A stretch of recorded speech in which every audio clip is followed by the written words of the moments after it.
एक भजन आप सबके बीच में और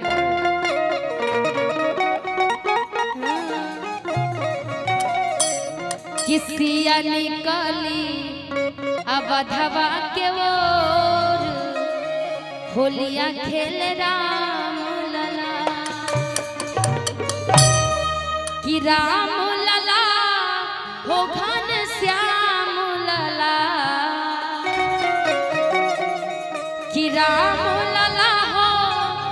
घन श्याम लला किसिया निकली अवधवा के ओर होलिया खेले राम लला किसिया निकली अवधवा के ओर होलिया खेले राम लला किसिया निकली अवधवा के ओर होलिया खेले राम लला किसिया निकली अवधवा के ओर होलिया खेले राम लला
बाबू लक्ष्मण केकर भरत भुआल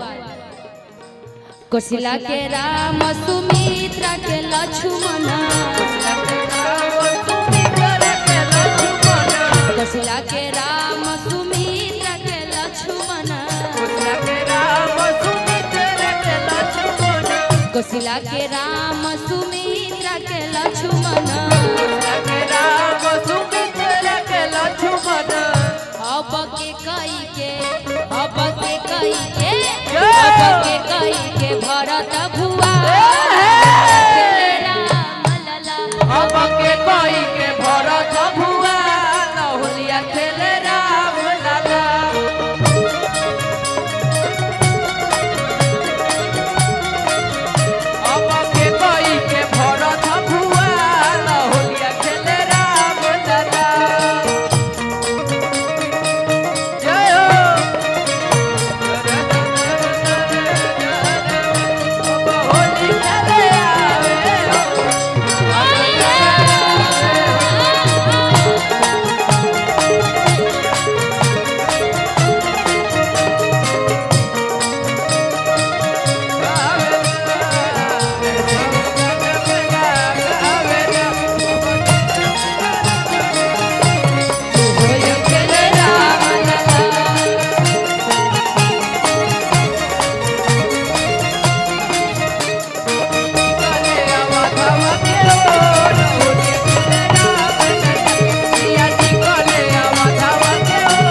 कर हाथ कनक पिचकारी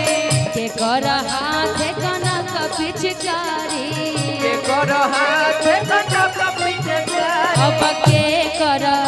अब के कर हाथ अबीर होलिया खेले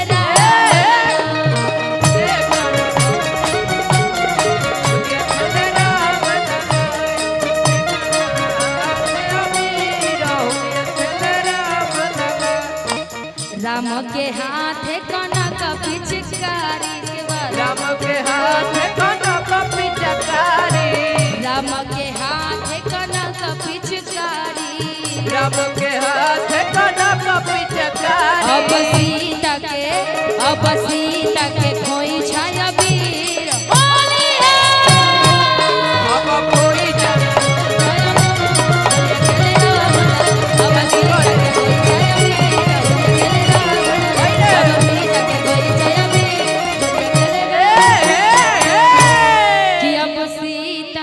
खोई छाया वीर होलिया खेले राम लला।